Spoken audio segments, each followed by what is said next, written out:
Cristo vivo sirvo y en Él el mundo está. Aunque otros lo negaren, yo sé que Él vive ya. Su mano tierna veo, su voz consuelo da. Y cuando yo le llamo, muy cerca está. Él vive, hoy vive el Salvador. Conmigo está y me guardará, mi amante redentor. Él vive, e imparte salvación. Sé que Él viviendo está, porque vive en mi corazón. Regocijaos, cristianos, oímos entonar eternas aleluyas, a Cristo el Rey cantar. La única esperanza es del mundo pecador. No hay otro tan amante como el Señor. Él vive, hoy vive el Salvador. Conmigo está y me guardará, mi amante redentor. Él vive, imparte salvación. Sé que Él viviendo está, porque vive en mi corazón. Él vive, hoy vive el Salvador. Conmigo está y me guardará, mi amante redentor. Él vive, imparte salvación. Sé que Él viviendo está, porque vive en mi corazón.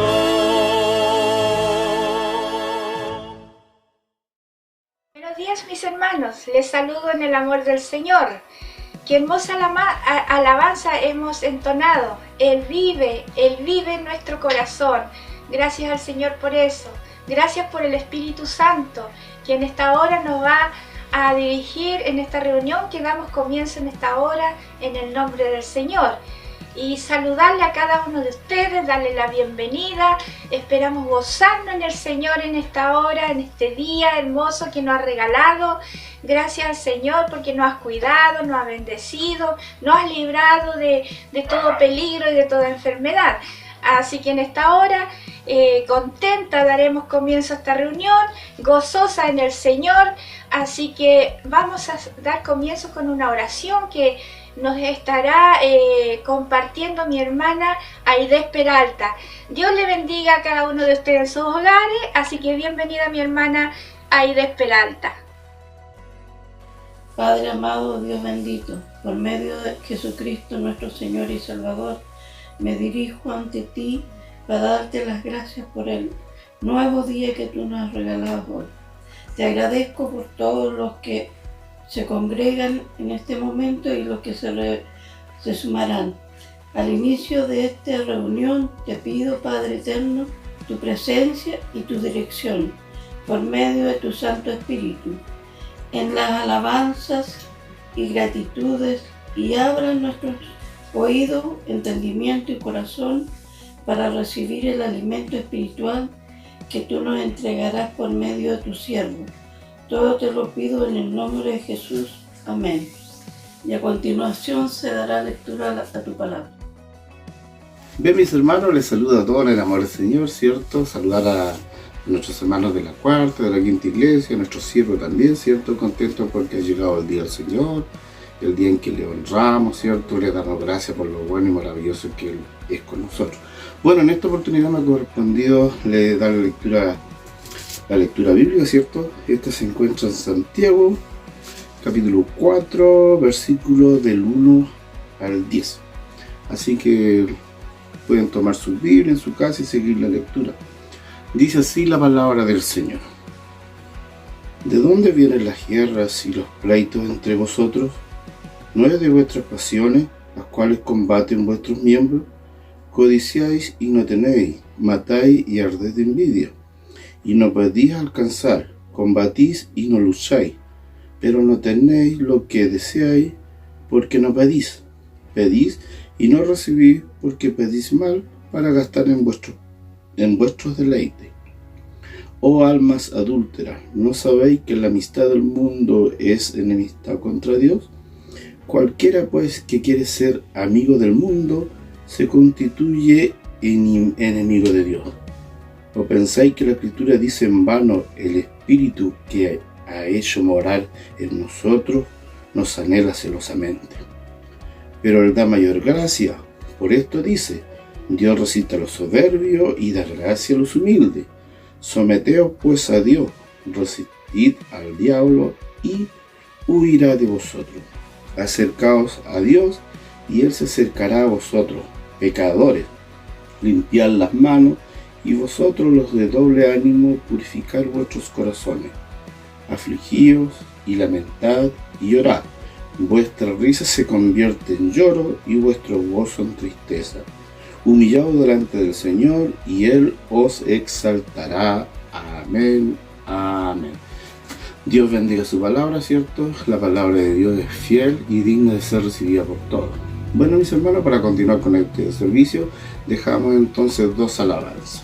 Que Dios les bendiga.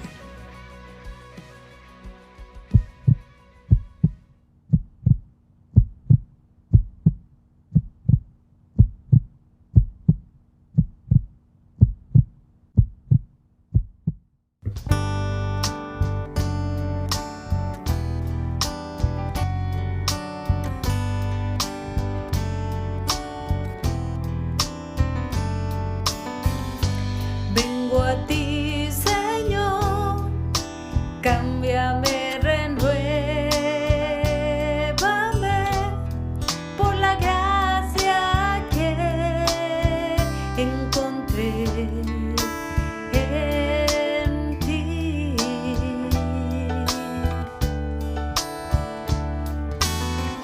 Ahora sé que las debilidades que hay en mí desvanecerán por el poder de tu amor.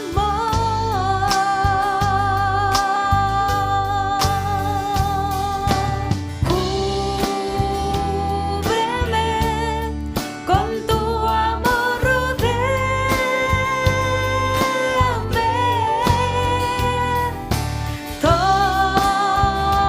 Tómame, cerca quiero estar. Y al esperar nuevas fuerzas yo tendré y me levantaré como las águilas por el poder de tu amor.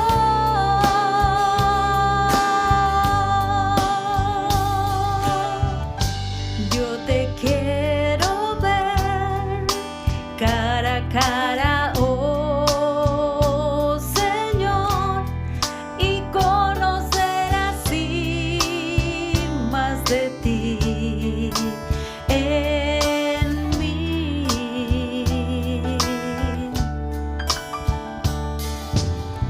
Prepárame, Señor, para hacer tu voluntad,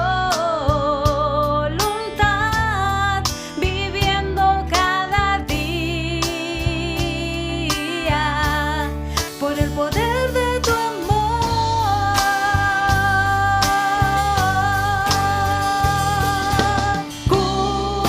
Cúbreme con tu amor, rodéame.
Un, dos.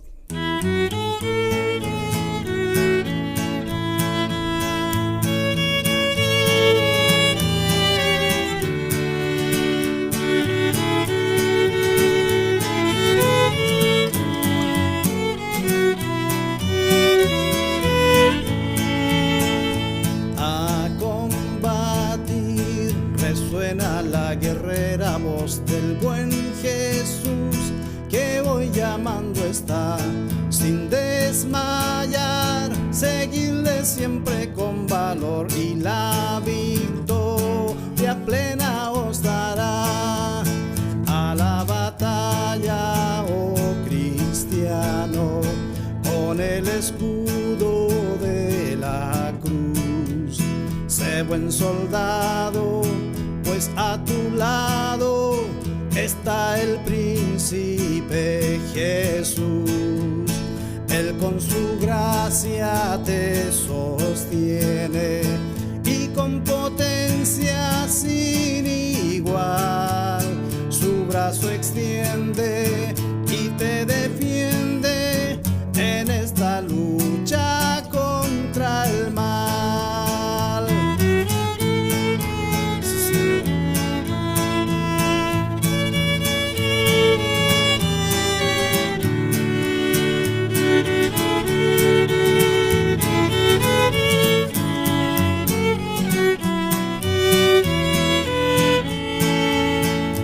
A combatir nos llama nuestro Salvador. Salid, luchar con nuestro capitán. En la constante lid seguir sin vacilar y venceréis las huestes de Satán. A la batalla, oh cristiano, con el escudo de la cruz. Sé buen soldado, pues a tu lado está el príncipe Jesús. Él con su gracia te sostiene y con potencia sin igual su brazo extiende y te defiende en esta lucha contra el mal.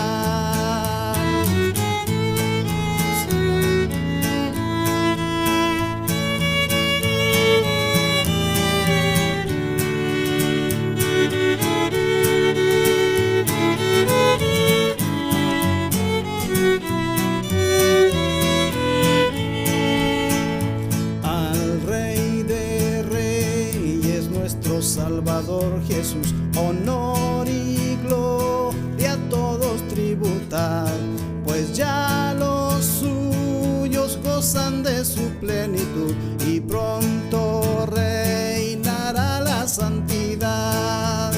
A la batalla, oh cristiano, con el escudo de la cruz. Sé fiel soldado, pues a tu lado está el príncipe Jesús. Él con su gracia te sostiene y con potencia sin igual su brazo extiende y te defiende en esta lucha contra el mal. A la batalla, oh cristiano, con el escudo de la cruz. Sé buen soldado, pues a tu lado está el príncipe Jesús. Él con su gracia te sostiene y con potencia sin igual su brazo extiende y te defiende en esta lucha contra el mal. Sí, Señor. Gracias, mi Rey.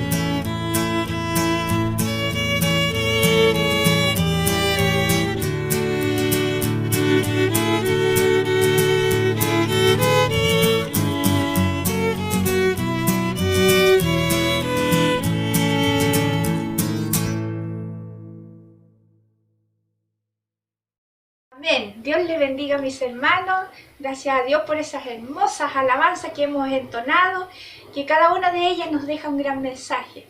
Así que ahora vamos a preparar nuestro corazón para escuchar la palabra del Señor, usted también allí en su hogar.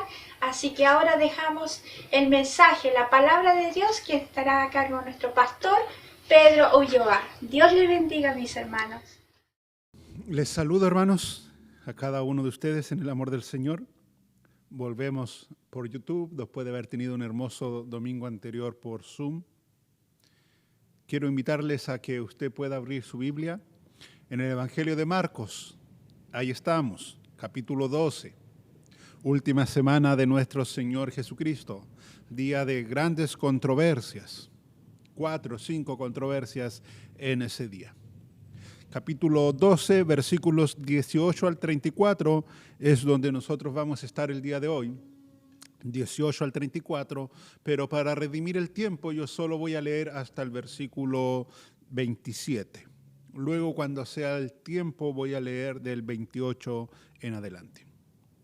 Dice así: vinieron a él los saduceos, que dicen que no hay resurrección, y le preguntaron diciendo: Maestro, Moisés nos escribió que si el hermano de alguno muriere y dejare esposa, pero no dejare hijos, que su hermano se case con ella y levante descendencia a su hermano.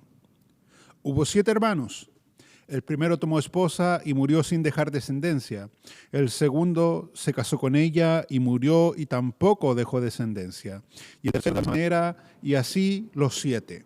Y no dejaron descendencia. Después de todos murió también la mujer. Es la resurrección, pues cuando resuciten, ¿de cuál de ellos será ella mujer? Ya que los 7 la tuvieron por mujer.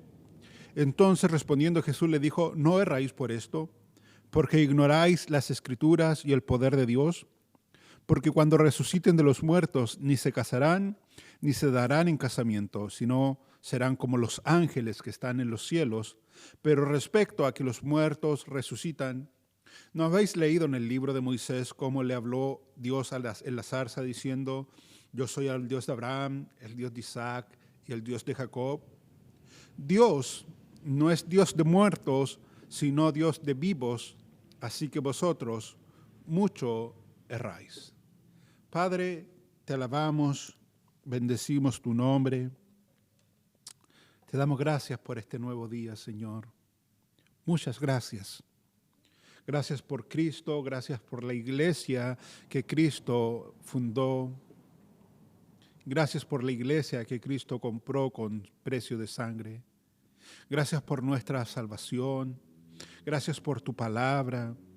Gracias por el Espíritu Santo que mora en nosotros y que ha venido, Señor, a hacernos templo de tu Espíritu Santo, y que también esta hora, Señor, tiene el poder para aclararnos tu palabra. Yo oro para que así sea, Señor.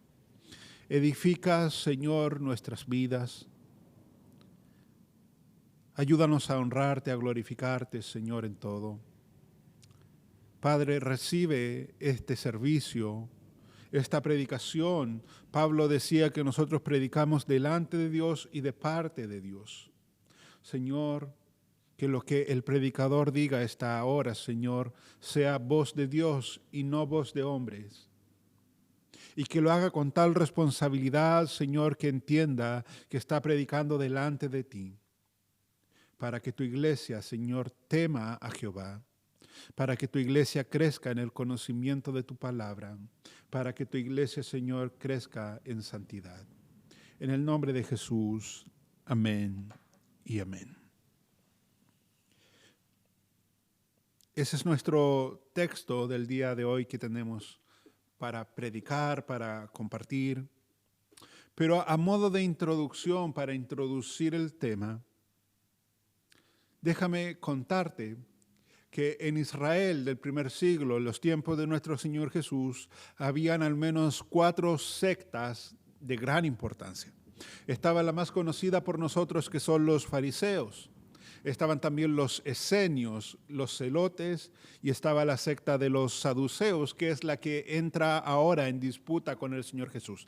Ya nos hemos encontrado reiteradas veces con los fariseos, ya nos hemos encontrado con un celote que era un discípulo del Señor Jesús, que era parte de una gran secta anteriormente, y ahora van a venir los saduceos. Los saduceos, hermanos amados, eran personas de gran importancia en Israel.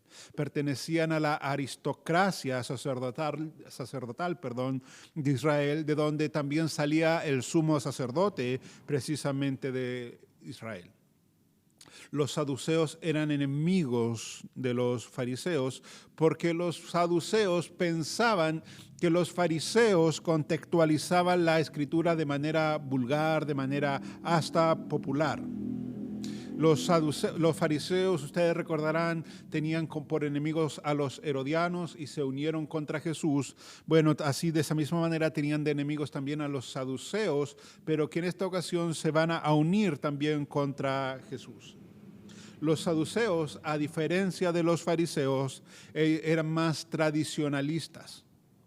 Estos solo creían en el Pentateuco y pensaban además que todo el Antiguo Testamento estaba subordinado a los 5 primeros libros del Antiguo Testamento, que es el Pentateuco. No le daban tanto valor a los demás libros del Antiguo Testamento.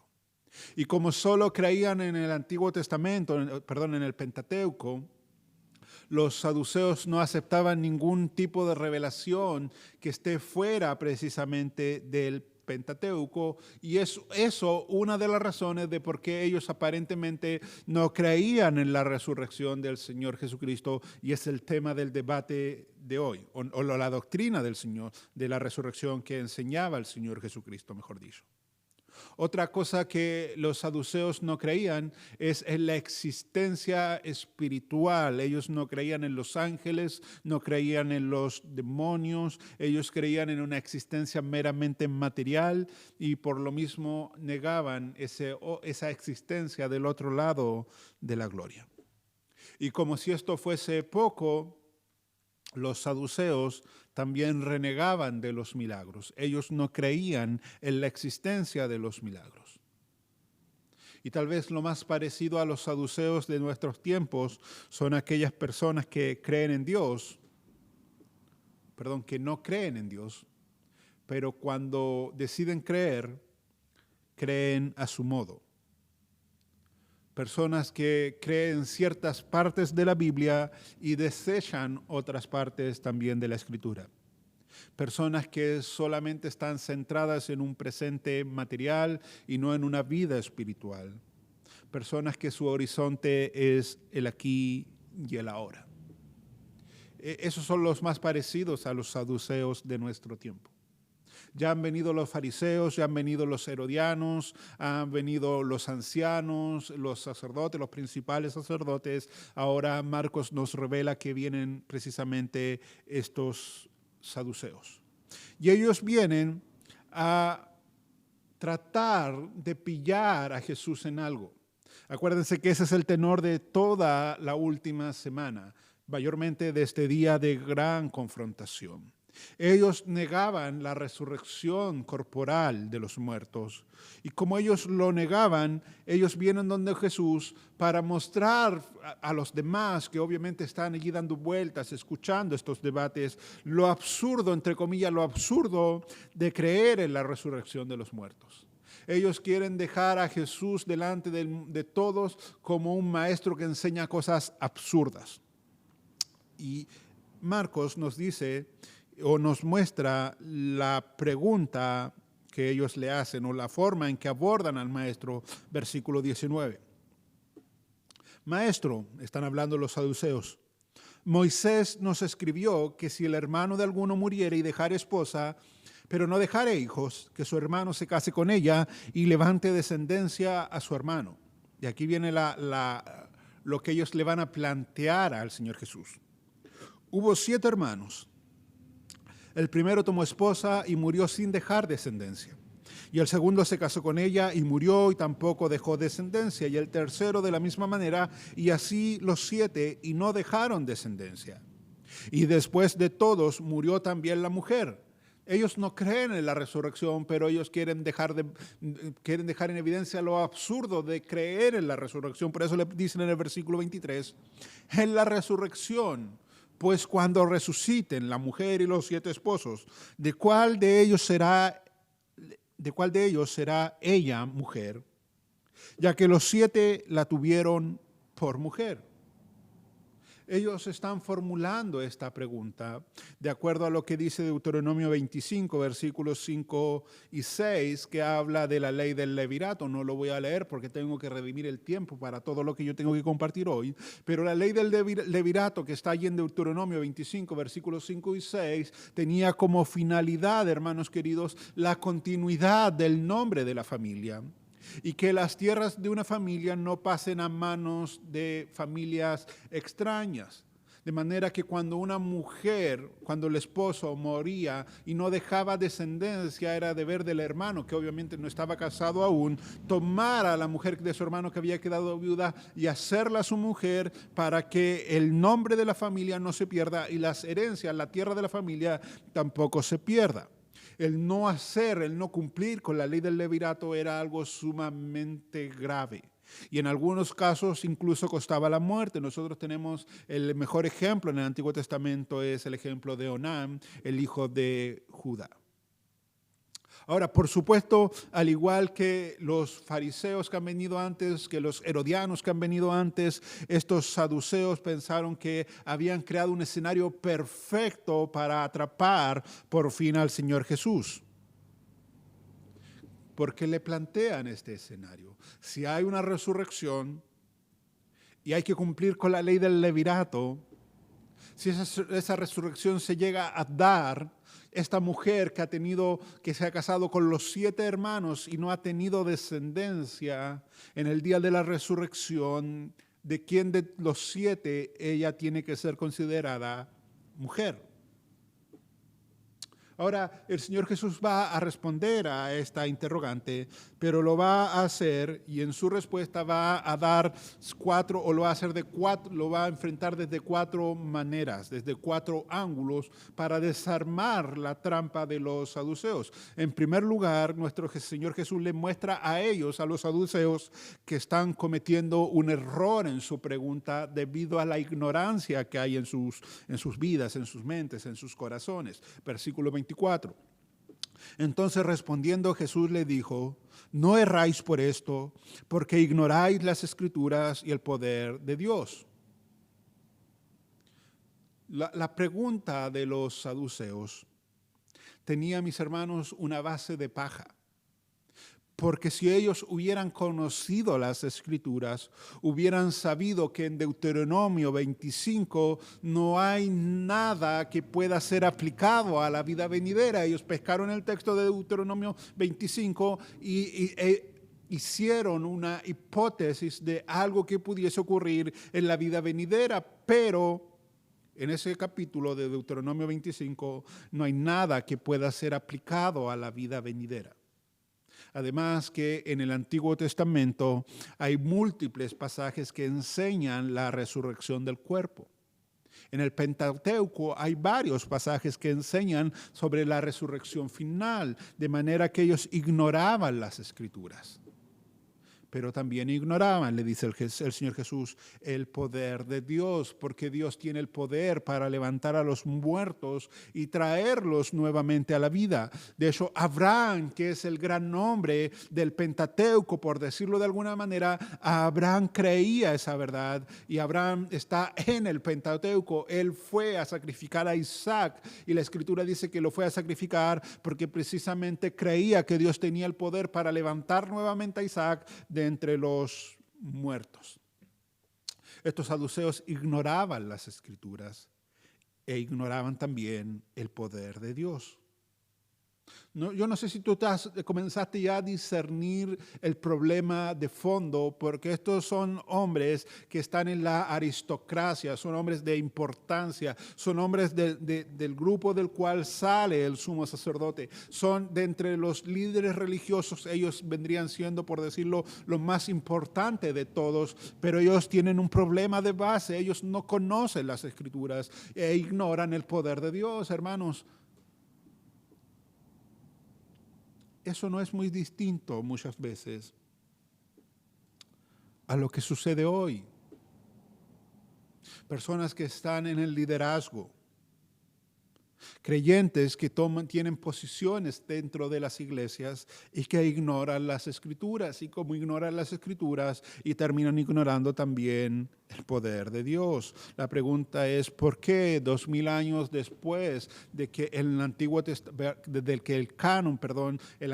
el Nuevo Testamento fue cerrado, tenemos toda la revelación completada, por qué hay gente que sigue ignorando las Escrituras? Porque hay líderes en las iglesias que ignoran las Escrituras, o porque hay hermanos que llevando tanto tiempo en las iglesias ignoran las Escrituras. ¿Sabes por qué? Déjame decirte un par de cosas.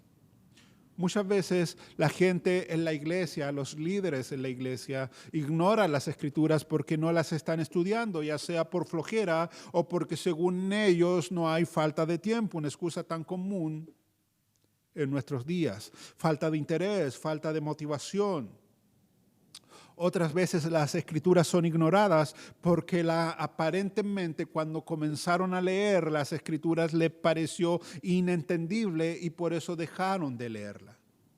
Otras veces los creyentes están estudiando ciertas partes de las Escrituras y dejan otras partes de la misma sin estudiar, como lo hacían los saduceos. Ellos solo pensaban que importaba el Pentateuco. Otras veces la gente no estudia las Escrituras porque piensa inconscientemente que no las necesita. Y porque podemos, en cierta manera, hacer nuestras cosas y vivir sin recibir el constante consejo de la palabra del Señor. Otras veces no entendemos las Escrituras, porque tal vez la hemos leído con anterioridad un par de veces, hemos llegado a unas cuantas conclusiones, como lo hicieron los saduceos, y pensamos que eso es todo lo que tenemos que saber de las Escrituras y vamos por la vida pensando que ya estamos equipados. Y otras veces los creyentes ignoran las Escrituras porque piensan que el estudiar las Escrituras, el predicar las Escrituras, el enseñar las Escrituras es trabajo del pastor de la iglesia. Yo no me tengo que esforzar tanto, piensan ellos. Sea como sea, eso no es lo que la Biblia dice. Primera de Pedro capítulo 1, capítulo 3, versículo 15 dice, y estad siempre preparados para presentar defensa con mansedumbre y reverencia ante todo aquel que os demande razón de la esperanza que hay en vosotros. ¿Te das cuenta? Ahí está el pastor, ahí está el hermano, está la hermana, está el diácono, están todos incluidos. Pedro nos incluye a todos. Ya todos nos dice que tenemos que estar siempre preparados para presentar defensa y hacerlo con mansedumbre y reverencia ante todo aquel que nos pregunte acerca de la esperanza que hay en nosotros. Ese es un mandamiento de Dios para todos los creyentes. No podemos ignorar las Escrituras. Los saduceos ignoraban las Escrituras. Y producto de aquello tampoco podían comprender el poder de Dios, porque el no entender el poder de Dios, mis hermanos, está directamente relacionado al no entender las Escrituras. Si tú no lees las Escrituras y no las entiendes, no vas a poder ver más allá de lo que ya ves y no vas a poder entender de lo que Dios es capaz. Tú no vas a tener un conocimiento acabado de quién es Dios y de lo que Dios puede hacer. De manera que lo primero que el Señor Jesús le dice, ¿sabe qué? Ustedes ignoran las Escrituras, ustedes por lo tanto ignoran el poder de Dios. Y lo segundo que el Señor hace es probarles a estos saduceos que su declaración o probar su declaración, lo que él le acaba de decir, demoliendo la falsa suposición de que el matrimonio se reanuda después de la resurrección. Porque el problema de ellos es en la resurrección, ¿con quién de los 7 esta mujer se tiene que quedar? Y Jesús va a probar que ellos ignoran las Escrituras y va al mismo tiempo a demoler la falsa suposición de que después de la resurrección se reanuda el matrimonio. Versículo 25. Porque cuando resuciten de los muertos, ni se casarán, ni se darán en casamiento, sino que serán como los ángeles que están en el cielo. En la resurrección, mis hermanos amados, de entre los muertos, seremos, dice el Señor Jesús, igual que los ángeles, en el sentido de que no tendremos más necesidad de estar casados. No nos casaremos ni nos daremos en casamiento, de modo que cuando los muertos resuciten, el matrimonio quedará obsoleto. Por una razón muy sencilla, porque cuando Dios funda el matrimonio, lo funda con cierto propósito que en la presencia de Dios ya no tiene sentido. Cuando Dios vio al hombre, le dice que no es bueno que el hombre esté solo. Cuando nosotros lleguemos a la presencia de Dios, nunca más nadie va a estar solo, porque va a estar para siempre, por toda una eternidad, en la presencia de Dios. Otro de los propósitos del matrimonio era crecer y multiplicarse. Eso no va a ser necesario en el cielo. No es necesario multiplicarnos porque el número de los elegidos en la presencia de Dios va a estar completo. Cuando vamos al Nuevo Testamento nos encontramos que el propósito último y final del matrimonio es crecer en santidad mutuamente. Bueno, en el cielo seremos todos completamente santos, de manera que aunque el matrimonio es una idea fantástica que nació en la mente de Dios, esa idea fue diseñada para este lado de la gloria y no para la eternidad. Ahora, yo te dije al comienzo que los saduceos no creían en los ángeles. De manera que no es casualidad que el Señor Jesús en su respuesta los incluya cuando les dice, porque cuando resuciten de los muertos, ni se casarán, ni se darán en casamiento, sino que serán como los ángeles que están en los cielos. Porque si hay algo que los saduceos creían es el Pentateuco, y el Pentateuco habla de los ángeles, de manera que una vez más el Señor les está demostrando la ignorancia que ellos tenían. Génesis 19:1 habla de los ángeles, 19:15 habla de los ángeles, 28:12 habla de los ángeles y Génesis 32:1 habla de los ángeles. Les está mostrando su ignorancia de las Escrituras. Lo tercero que nuestro Señor hace es probar ahora la resurrección de los muertos con el Pentateuco. Versículo 26. Pero respecto a que los muertos resucitan, ¿no habéis leído, le dice el Señor Jesús, en el libro de Moisés? Ese es el Pentateuco. Específicamente, Éxodo 3:6 va a citar el Señor cuando dice, ¿cómo le habló Dios en la zarza diciendo, yo soy el Dios de Abraham, el Dios de Isaac y el Dios de Jacob? Dios no es Dios de muertos, sino de vivos, así que vosotros mucho erráis.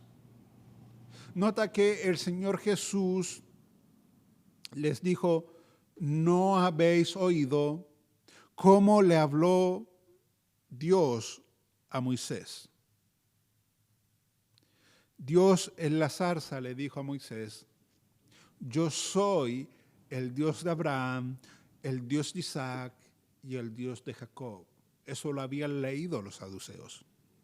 Dios no le dijo, yo era el Dios de Abraham, yo era el Dios de Isaac, yo era el Dios de Jacob. No le habla en tiempo pasado, le habla en tiempo presente. Porque lo que el Señor está resaltando aquí es que aunque ellos murieron físicamente cientos de años atrás, tal vez, en la presencia de Dios ellos seguían vivos. Y como están vivos en la presencia de Dios, estaban adorando a Dios en ese momento. De ahí que el versículo 27 dice, Dios no es Dios de muertos, sino de vivos. No creer, hermanos, esa realidad de una vida en el más allá es estar tan equivocados como lo estaban los saduceos. Por eso el Señor Jesús le dice, vosotros mucho erráis, o en otras palabras, ustedes no solo están equivocados, ustedes están muy equivocados. Hermanos, cada vez que una persona se aparta de las Escrituras,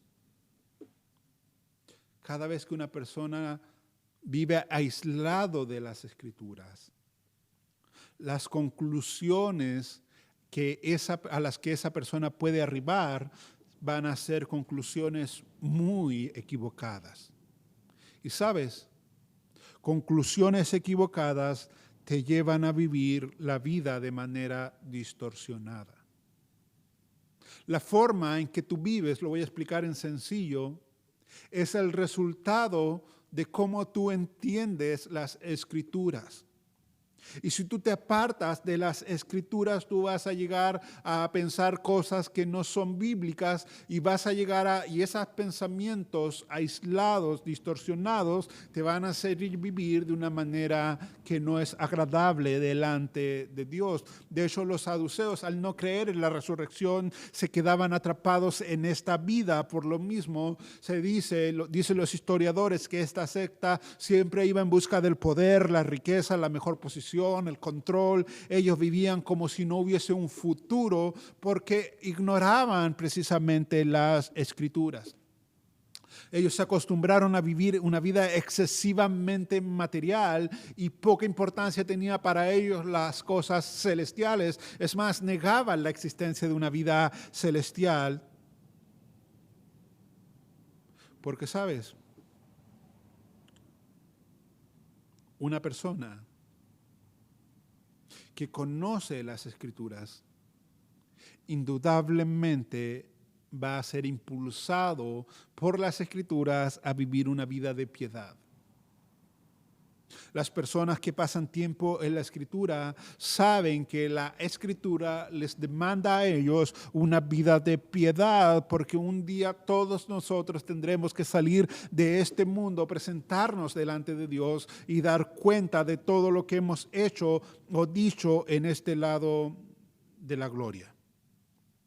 Por eso nosotros necesitamos pasar tiempo, hermanos, en las Escrituras. Por eso Jesús le dice, vosotros no solo erráis, sino que están muy equivocados. Si hay algo que no se puede negar a la luz de la Escritura, es la doctrina de la resurrección. De hecho, para nosotros es piedra angular de nuestra fe. Piedra angular de nuestra fe, lo que nos diferencia a nosotros como creyentes de todas las demás religiones es precisamente la esperanza de una futura resurrección. Es por eso que cuando Pablo escribe a los Corintios en 1 Corintios capítulo 15, él les habla de la resurrección porque allí hay otros herejes que quieren socavar esta doctrina tan importante para la iglesia. Y en el versículo 3 y 4 del capítulo 15 Pablo dice, porque primeramente os he enseñado lo que asimismo recibí, que Cristo murió por nuestros pecados conforme a la Escritura, ¿te das cuenta? Y que fue sepultado y que resucitó al tercer día conforme a las Escrituras. Las Escrituras siempre dieron testimonio de la resurrección, mayormente de la resurrección de Cristo. Versículos 12 al 20. Pero si se predica que Cristo resucitó de los muertos, ¿cómo dicen algunos entre vosotros que no hay resurrección de muertos? Porque si no hay resurrección de muertos, tampoco Cristo resucitó. Eso es como obvio. Y si Cristo no resucitó, vana es entonces nuestra predicación, vana es también vuestra fe, y somos hallados falsos testigos de Dios, porque hemos testificado de Dios que Él resucitó a Cristo, al cual no resucitó, si en verdad los muertos no resucitan. Porque si los muertos no resucitan, tampoco Cristo resucitó. Y si Cristo no resucitó, vuestra fe es vana, aún estáis en vuestros pecados, entonces también los que durmieron en Cristo perecieron. Si en esta vida solamente esperamos en Cristo, somos los más dignos de conmiseración de todos los hombres. Mas ahora Cristo ha resucitado de los muertos, primicia de los que durmieron es hecho. Gloria al Señor. Hermanos, esta es una doctrina cardinal, es la piedra angular de nuestra fe. De hecho, Pablo la defiende con tanta pasión aquí y con tanta claridad que dice que si alguien llega a creer o a testificar que Cristo no ha resucitado y eso llegase a ser verdad, nosotros no solamente somos falsos testigos porque nosotros vamos por el mundo diciéndole a la gente que Cristo ha resucitado, sino que nosotros mismos, dice Pablo, estaríamos todavía en nuestros pecados, porque cuando Cristo fue resucitado de entre los muertos, Dios lo resucitó precisamente para nuestra justificación. Es más, no solo nosotros estaríamos sin esperanza, dice Pablo, sino que todos los que perecieron antes estarían en nuestra misma condición. Abraham, Isaac, Jacob, todos los patriarcas, todos los que han dormido en Cristo esperando la resurrección corporal algún día. Pero Cristo ha resucitado. Primicias de los que durmieron es hecho. Pablo cierra esta parte diciendo, ¿sabes qué? Cristo ha resucitado y así como Él resucitó, vamos a resucitar todos nosotros un día. ¿Saben, mis hermanos? Todo creyente que confiesa que Cristo es veraz, debiera arribar al menos a dos conclusiones. Todo creyente que confiesa que Cristo dice palabras de verdad debiese arribar al menos a dos conclusiones. Número uno, que nadie puede venir al Cristo sin la intervención de Dios Padre. Nadie puede venir a Cristo sin la intervención de Dios Padre. Y número dos, que una vez que el Padre te lleva donde el Hijo para que el Hijo te dé vida eterna, no solo tú comienzas a vivir espiritualmente, sino que hay una promesa de resurrección sobre ti, una promesa de resurrección corporal en el día final. Eso es lo que el Señor Jesús dice en Juan 6, 43. Jesús respondió y les dijo, nadie puede venir a mí si mi Padre no le trajere y yo le resucitaré en el día postrero. ¿Te das cuenta? El Padre nos ha llevado donde el Hijo para que el Hijo nos dé vida eterna. Hemos comenzado a vivir espiritualmente, pero hay una promesa de resurrección corporal esperando su cumplimiento. De manera que si tú crees que Cristo es veraz, tú tienes que necesariamente arribar a esas dos conclusiones. Una vez que Jesús termina con estos saduceos, la gente está mirando, está observando, estos son debates, son confrontaciones públicas. Se acerca un saduceo para hacerle una pregunta. Escucha lo que sigue, los otros versículos que no leí. Acercándose uno de los escribas que los había oído disputar y sabía que había respondido bien, le preguntó, ¿cuál es el primer mandamiento de todos? ¿Te das cuenta? Habían escribas escuchando tanto las preguntas como las respuestas que el Señor daba. Y un escriba que son los expertos en la ley. Nadie tenía mayor conocimiento de la ley que el escriba. Se acerca porque él escuchó que Jesús había respondido muy bien. Es más, los saduceos salen de escena porque ya no tienen más que preguntar. Jesús los había dejado en jaque mate. Les había hecho, un jaque mate. Y este escriba se acerca para preguntarle, ¿cuál es el primer mandamiento de todos? Si eres capaz de responderle de esa manera a los saduceos, yo creo que tú me vas a poder responder esta pregunta. Y aparentemente, mis hermanos, por el diálogo que aquí se da, Este es un escriba que viene con un espíritu más amigable.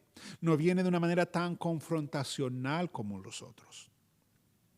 Por la respuesta que Jesús le da, que al final le dice que no está lejos del reino de Dios, pareciera ser que este es un escriba un tanto más sincero. Un escriba que de verdad quería saber qué opinaba el Señor Jesucristo. Porque en los tiempos de Jesús había una especie de búsqueda, entre comillas, entre los grandes maestros sobre cuál era el mandamiento más importante de todos. De hecho, esa es la pregunta que le hacen: ¿cuál es el primer mandamiento de todos?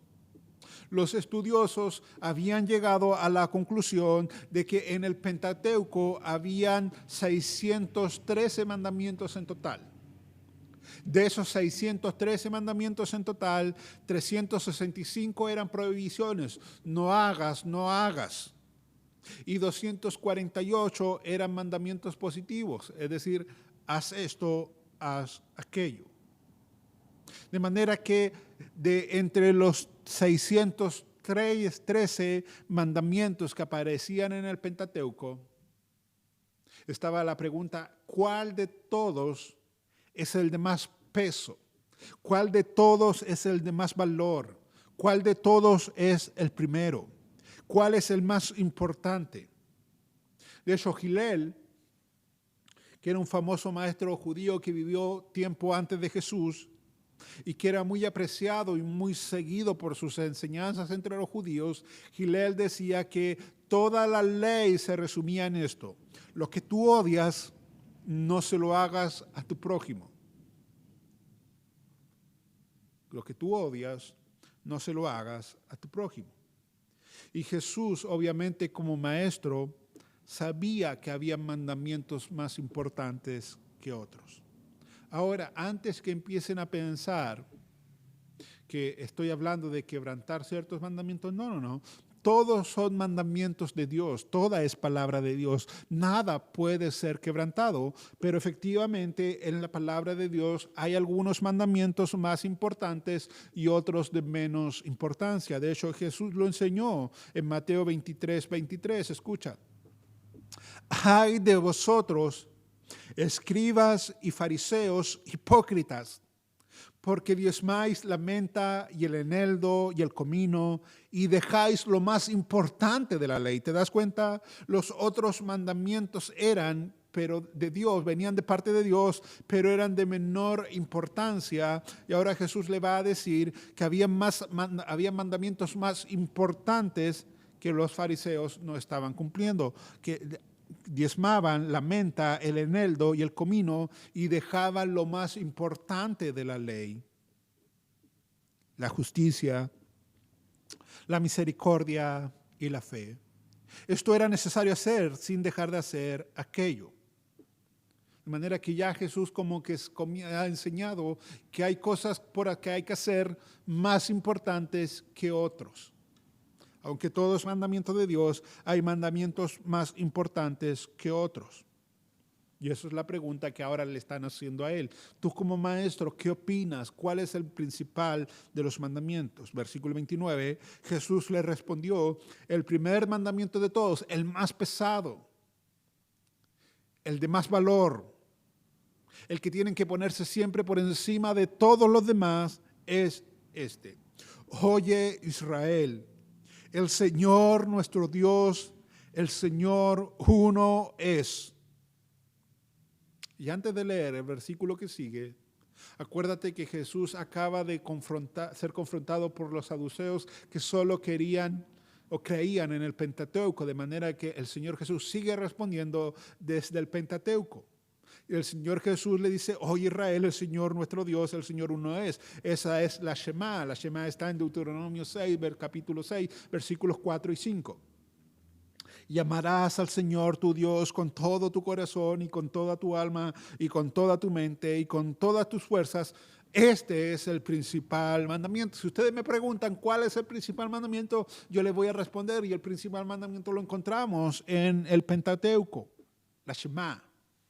Una especie de declaración de fe de los judíos que hasta el día de hoy ellos recitan o cantan en el día de reposo. Y la Shema decía lo que yo acabo de leer: Oye Israel, el Señor nuestro Dios, el Señor uno es. Y el versículo 5 dice: llamarás a Jehová tu Dios de todo tu corazón y de toda tu alma y con todas tus fuerzas. Ahora, mis hermanos, Cristo cita la Shema. Y la Shema, como yo te acabo de decir, es una confesión de fe que no solo declara que Dios es uno, sino que declara cómo el hombre se tiene que relacionar con ese Dios que es uno. Hay que amarlo con todo el corazón, con toda el alma y con todas las fuerzas. Pero cuando Cristo cita la Shema, Cristo le agrega a la Shema la palabra mente. Cristo dice que no solo hay que amarlo con todo el corazón, con toda el alma, con todas las fuerzas, sino que Cristo dice que hay que amarlo con toda la mente. Pastor, ¿y no era que a la palabra del Señor no hay que agregarle ni quitarle? Es verdad. Nosotros no podemos agregarle, nosotros no podemos quitarle, pero Cristo, que es el autor de la palabra, que la palabra da testimonio de él, Cristo es la palabra encarnada, él puede hacer con la palabra lo que a él le place. Lo único que Cristo no puede hacer es contradecir la palabra. Ahora, mis hermanos, si este es el mandamiento más importante para Cristo, entonces nosotros tenemos que ponerle mucha atención. Si este es el mandamiento más importante para Dios, entonces nosotros tenemos que esforzarnos en cumplirlo. Pero antes de cumplirlo, tenemos que saber qué implica este mandamiento. Y el mandamiento dice: y amarás al Señor tu Dios con todo tu corazón. Con todo tu corazón. Amar a Dios con todo tu corazón es amar lo que Dios ama y odiar en tu corazón lo que Dios odia. Amar a Dios con todo nuestro corazón, hermanos amados, implica poner nuestro corazón donde Cristo puso el suyo. Pastor, ¿y dónde puso su corazón Cristo? En su palabra. De los labios de Cristo brotaba la palabra de Dios. ¿Sabes por qué? Porque de la abundancia del corazón habla la boca. Eso lo enseñó el Señor Jesucristo. Cristo puso su corazón en sus discípulos. De hecho, la palabra dice que Él los amó hasta el fin, de manera que nosotros, si vamos a amar a Dios con todo nuestro corazón, tenemos que amar también a la iglesia de Dios con todo nuestro corazón. No criticarla, no alejarnos de nuestros hermanos. Tú tienes que estar con ellos, por eso es incomprensible decir que amamos a Dios y no querer estar con el pueblo de Dios. El corazón de Cristo estaba puesto en la obra de Dios, al punto que muchas veces ellos no tenían tiempo ni para comer. Yo te pregunto, hermano amado, ¿tu corazón está puesto en la obra del Señor? ¿Estás amando la obra del Señor? Amar a Dios con todo el corazón implica que mi corazón no tiene ninguna lealtad superior a la lealtad que yo tengo por Dios. Implica amarme menos a mí mismo y comenzar a amar más a Dios. Amar a Dios con todo el corazón implica que no hay relación sobre la tierra que tú ames más que la relación que tú amas tener con Dios. Amar a Dios con todo el corazón implica, hermanos, amarlo a Él y no amar lo que recibimos de Él, porque muchas veces amamos lo que Dios nos da y nos olvidamos que en vez de amar la bendición, tenemos que amar a aquel que nos bendice. Amarás al Señor con todo tu corazón y con toda tu alma. El alma es el espacio donde se asientan las emociones del hombre. De modo que si tú vas a cumplir este mandamiento, todas tus emociones tienen que estar rendidas al Señor. Todas. Sabes, cuando tú lees la Biblia, muchas veces el alma y el corazón son sinónimos, pero en otras ocasiones no lo son. El corazón, hermanos, frecuentemente es engañoso y no siempre nota la ausencia de comunión con Dios. Déjame repetirlo. El corazón es tan engañoso que no siempre nota la ausencia de comunión con Dios. De hecho, tú puedes no tener comunión con Dios y tu corazón te va a llevar a pensar que tú estás bien. Tú puedes pasar días sin oración, pero tu corazón no va a notar esa ausencia o te va a engañar para que tú no te des cuenta de esa ausencia de comunión. Y aunque no estás orando, no estás leyendo la Biblia, no te estás congregando, tú piensas que estás bien. Pero sabes, el alma, que es el asiento de las emociones, una vez que ha degustado la comunión con Dios, el alma nunca vuelve a ser la misma. El alma se empieza a marchitar, se comienza a resentir sin esa comunión. El corazón no, el corazón se mantiene tranquilo, el corazón te mantiene engañado, pero tu alma comienza a resentirse por la falta de comunión. Escucha lo que dice el salmista. Salmo 42, 2. Mi alma tiene sed de Dios, del Dios vivo.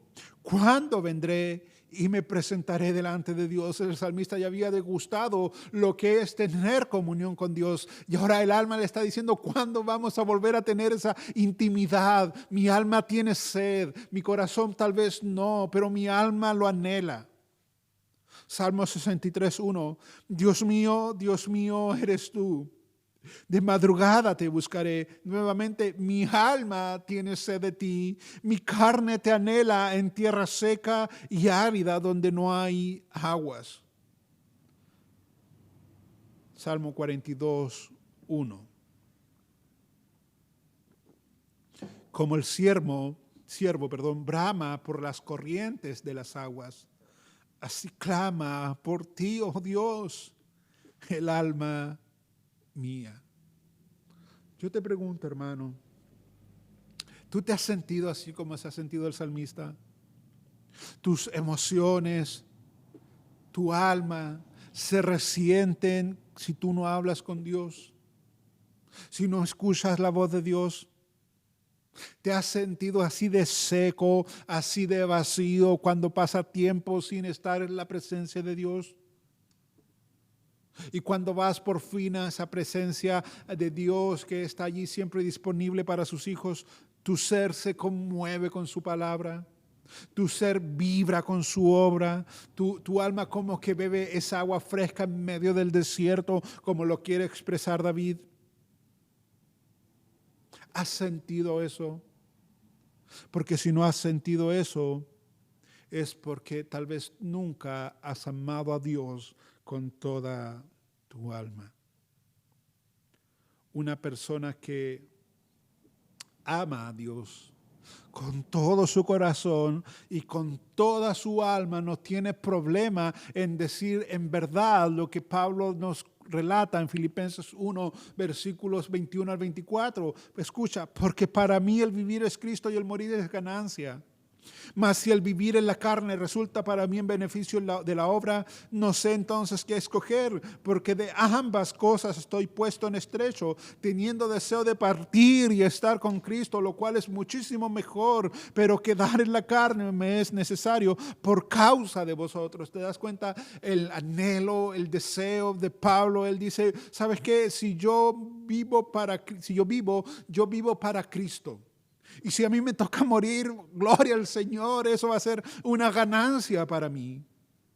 Más, dice, si el vivir en la carne resulta en beneficio para la obra, bueno, entonces ahí ya me ponen en un dilema, no sé qué escoger, porque por una parte yo me quiero ir, yo quiero estar con Jesús, yo me quiero morir, yo quiero pasar al otro lado de la gloria y estar con Cristo, que es mucho mejor, no hay nada que se le pueda comparar, pero amo tanto a Dios que no puedo separar ese amor de Dios por la obra, con el amor que tengo por la obra de Dios, de manera que no sé qué escoger. No sé qué escoger.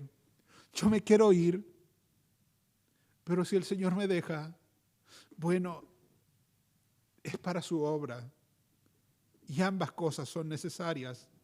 Y estoy aquí indeciso, no sé qué hacer. ¿Tú sientes esa pasión por la obra? ¿Tú sientes esa pasión por Dios? ¿Tú sientes que el día que tú te mueras va a ser una ganancia, pero que si Dios te deja en este mundo todavía es para que tú te desgastes por su pueblo, por su obra, para su gloria? ¿Cómo está tu mente, tu corazón, tu alma? Amarás al Señor tu Dios con todo tu corazón, con toda tu alma. Y aquí viene lo que el Señor le agrega, con toda tu mente. La mente tiene que ver con nuestros pensamientos, con nuestra forma de razonar. Cuando tú amas a Dios con toda tu mente, hermanos, tú vas filtrando todo lo que llega a tu mente a través de la palabra del Señor. Para poder amar a Dios con toda nuestra mente, nosotros tenemos que vaciar nuestra mente de todos los pensamientos pecaminosos y llenarlos con pensamientos santos. Pastor, ¿y cuáles son esos pensamientos santos? Bueno, lo que Pablo dice también en Filipenses 4:8. Por lo demás, hermanos, todo lo que es verdadero, todo lo honesto, todo lo justo, todo lo puro, todo lo amable, todo lo que es de buen nombre, si hay virtud alguna, si hay algo digno de alabanza, en esto pensad, de manera que cada vez que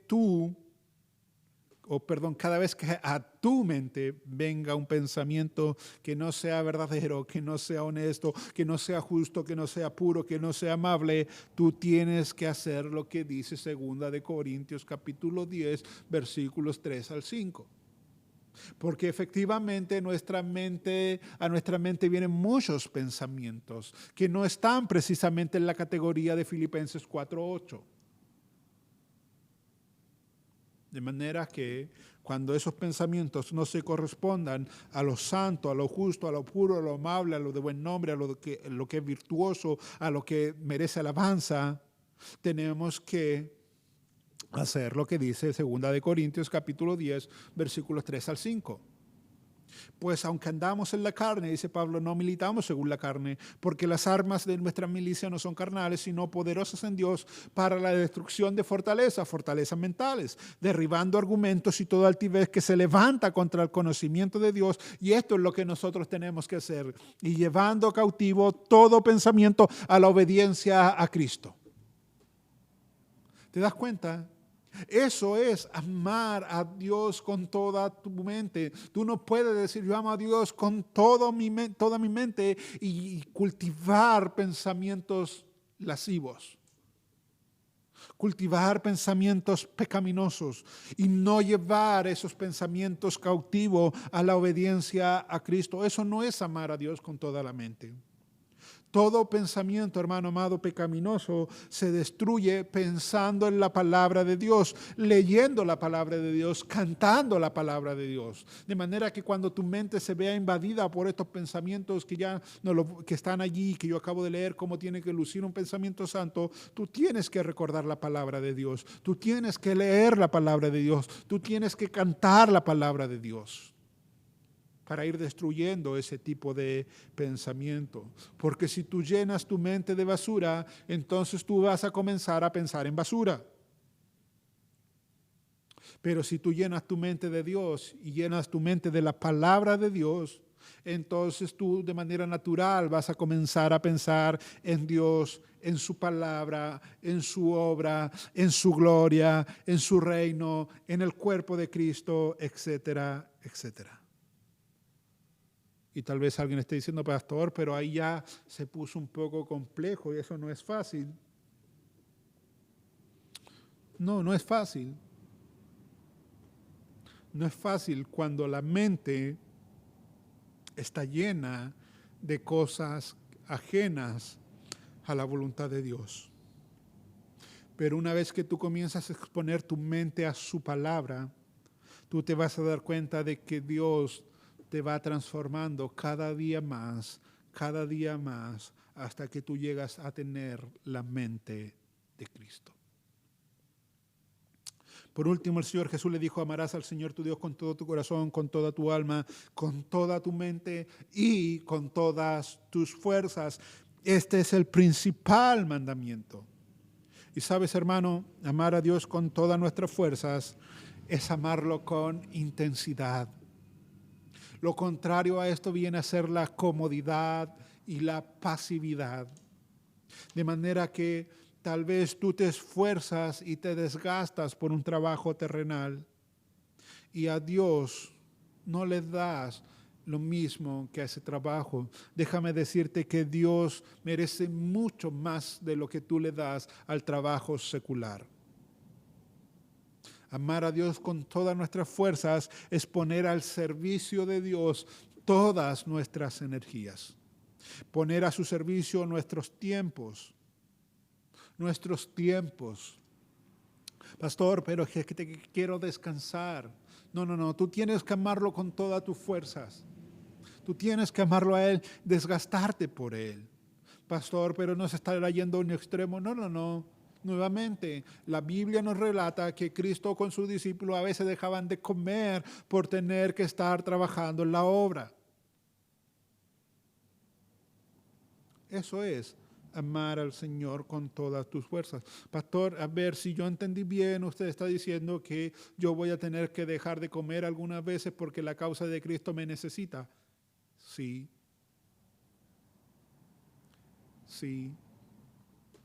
O en última instancia, atrasar la comida, porque hay cosas más importantes que alimentar el cuerpo, alimentar el alma. Hermanos, comienzo a cerrar ya. El amor a Dios debe estar por sobre todo otro tipo de amor. Dios no se conforma con menos que todo tu corazón rendido a Él, que toda tu alma rendida a Él, que toda tu mente rendida a Él y que todas tus fuerzas rendidas a Él. Esa es la síntesis del principal mandamiento. Y el Señor le responde a este escriba que le pregunta. Y en el versículo 31 dice, y el segundo, porque no solo es uno el principal mandamiento, yo les voy a decir que son dos. El primero es amar a Dios con todo tu corazón, con toda tu mente, con toda tu alma, con toda tu fuerza. Y el segundo mandamiento de igual importancia es semejante. Imagina lo que quedaron empezando. Todos pensaban que era uno solo. El Señor le dice, no, son dos. Amarás a tu prójimo como a ti mismo. No hay otro mandamiento mayor que estos. Entonces el escriba le dijo, bien, maestro, verdad has dicho, que uno es Dios y no hay otro fuera de Él. Y amarle con todo el corazón, con todo el entendimiento, con toda el alma y con todas las fuerzas. Y amar al prójimo como a uno mismo es más que todos los holocaustos y sacrificios. Gloria al Señor, al menos, hermanos amados, hay una esperanza en medio de tanta herejía. Hay una luz en medio de tanta corrupción en Israel. Porque Jesús le dice en el versículo 34, viendo que había respondido sabiamente, le dijo, no estás lejos del reino de Dios. Y ya ninguno osaba preguntarle. Había esperanza. No sabemos cómo terminó este escriba, esperemos que se haya arrepentido, que no haya pasado lo mismo que el joven rico que después se volvió triste y le dio la espalda al Señor. Este es un escriba que a diferencia de los demás, él estaba rondando los bordes del reino de Dios por la comprensión que tenía. Él entendía que de nada servían los holocaustos, los sacrificios que se hacían en ese lugar si no se amaba a Dios, si no se amaba al prójimo. Los demás fariseos se preocupaban de lo contrario. Para ellos era mejor hacer holocaustos, hacer sacrificios y al mismo tiempo planificar la muerte de Jesús en su corazón. Pero este fariseo, este escriba, le dice, ahora entendemos que amar a Dios y amar al prójimo es mejor, es más que todos los holocaustos y sacrificios. Hermanos, no podemos amar a Dios y no amar a nuestro prójimo. Y yo quiero que tú notes que la Biblia usa la palabra prójimo y no usa la palabra hermano. Porque es fácil amar a los hermanos de la iglesia. La palabra prójimo implica a todas las personas. Número 2. Solo los mentirosos dicen que aman a Dios cuando no aman a los demás. Pastor, pero eso suena muy fuerte.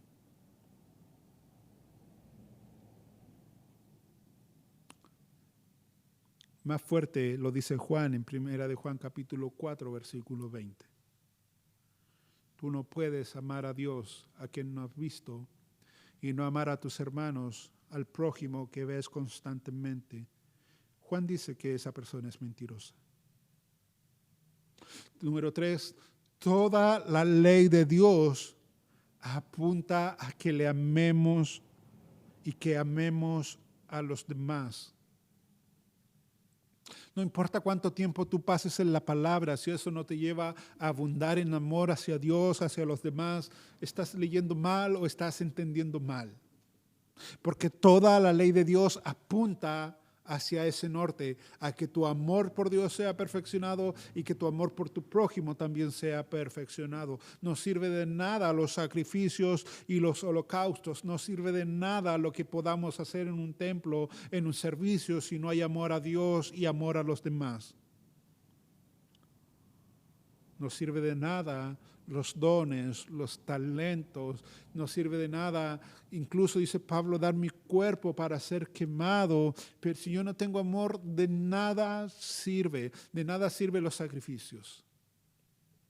De manera que escuchamos su palabra, leemos su palabra, aprendemos de su palabra, enseñamos su palabra con el único propósito de que el amor de Dios que hay en nuestro corazón abunde más y más y que el amor que tenemos por los hijos de Dios, por las personas, por el prójimo también vaya siendo perfeccionado. Ese es el norte, ese es el mandamiento más pesado de cumplir, el principal, el que debiésemos nosotros esforzarnos sin dejar de hacer, por supuesto, los demás. Así que yo te invito, hermano, a orar. Vamos a terminar orando, pidiéndole al Señor que Él nos ayude a amarle, como tu palabra ya nos ha dicho hoy que tenemos que amarle. Padre, en el nombre de Jesús, te doy gracias, Señor, por este tiempo que hemos podido yo de este lado, Señor, predicar tu palabra y mis hermanos del otro lado escuchar tu palabra. Pero yo de este lado, mis hermanos del otro lado, tenemos la misma necesidad. Necesitamos, Señor, que tú nos ayudes a amarte, Padre, con nuestra mente, nuestro corazón, nuestra alma, nuestras fuerzas, Señor, y nos perdones si no lo hemos estado haciendo, porque ese es el principal mandamiento, el mayor de todos es ese. Pero también ayúdanos a amar a nuestro prójimo, Señor, como a nosotros mismos. Gracias por tu palabra, Señor. Gracias porque nos recuerdas a través de ella la promesa también de resurrección. Hace una semana, Señor, recordábamos como iglesia la resurrección de nuestro Señor Jesucristo y ahora vemos promesas esperándonos. Sabemos que un día vamos a partir del escenario de esta vida, pero sobre nuestros cuerpos físicos hay promesas grandiosas, maravillosas, que un día nuestro cuerpo va a resucitar, va a ser transformado, glorificado. Por eso, Señor, también te alabamos y te bendecimos. Padre, muchas gracias. Gracias, Señor, por tu palabra. Gracias por este tiempo. Bendice a mis hermanos, bendice tu obra en el nombre de Jesús. Amén y amén. Dios le bendiga, hermanos amados. Nos vemos. Queridos hermanos, los invito a extender su rostro para orar Dale gracias a nuestro Señor Jesucristo por este culto. Oremos, hermano. Padre amado, que estás en el cielo, en la tierra, en todo lugar, santificado sea tu nombre. Padre querido, te damos gracias, Padre querido, por un día más de vida que nos has dado, Padre amado, así poder estar aquí, Padre amado, aunque sea online, Padre amado, para adorarte, para glorificarte y darte gracias, Padre amado, por lo bueno que tú has sido con nosotros durante esta semana, Padre amado, que ha pasado. Muchas gracias, Padre amado, por todas tus bendiciones. Gracias porque tú nos has cuidado, nos has protegido a todos nosotros, Padre amado, a nuestra familia, a nuestros ancianos, a nuestros hijos, Padre amado. También te doy gracias, Padre amado, porque tú has protegido y cuidado a todos los médicos, a los doctores, enfermeras, auxiliares, a todos, Padre amado, los que están luchando hoy día, Padre amado, por esta pandemia que existe hoy día, Padre amado, en este mundo, Padre amado. Gracias, Padre querido, por todas tus bendiciones, Padre amado. Gracias porque tú nos has dado la fuerza y el ánimo, Padre amado, para trabajar día a día, Padre amado, y llevar el sustento a nuestros hogares también, Padre amado. Gracias por el sustento que nos das para abastecer nuestros hogares, Padre querido. Muchas gracias por todo, Padre amado. Gracias te doy, Padre amado, también, Padre amado, que estamos aquí, Padre amado, contigo online, y poderte decir, Padre amado, que te amamos, te adoramos, Padre querido. Bendito y alabado y glorificado seas, Padre querido. Muchas gracias por todo, Padre amado. Todo esto te lo agradezco, Padre amado, en el nombre de tu amado Hijo, nuestro Salvador Jesucristo, quien vive y reina para siempre. Amén.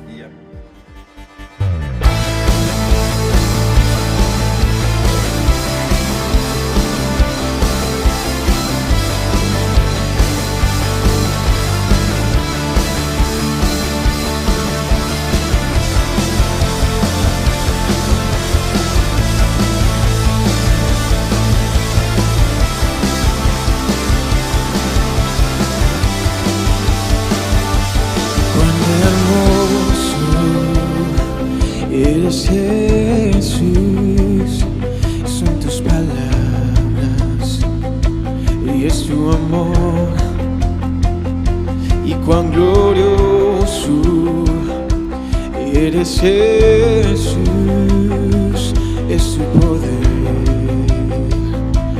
fue tu cruz la que me salvó y me rescató. Un momento ahí nos dio libertad y te doy gloria, gloria, y te doy gloria, gloria, y te doy gloria, gloria, y a ti, Jesús.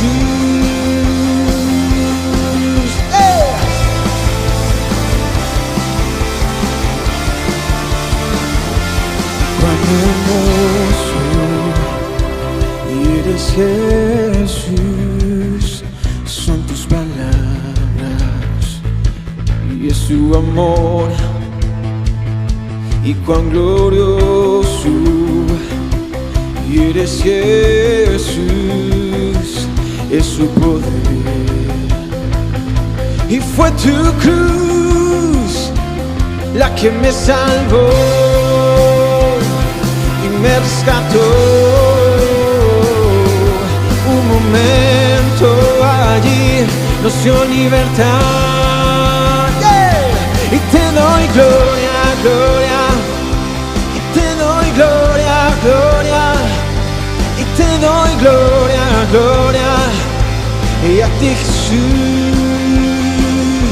y te doy gloria, gloria, te doy gloria, gloria, y te doy gloria, gloria, y a ti, Jesús. Con una corona de espinos te hiciste rey por siempre, y con una corona de espinos te hiciste rey por siempre, y con una corona de espinos te hiciste rey por siempre, y con una corona de espinos te hiciste rey por siempre.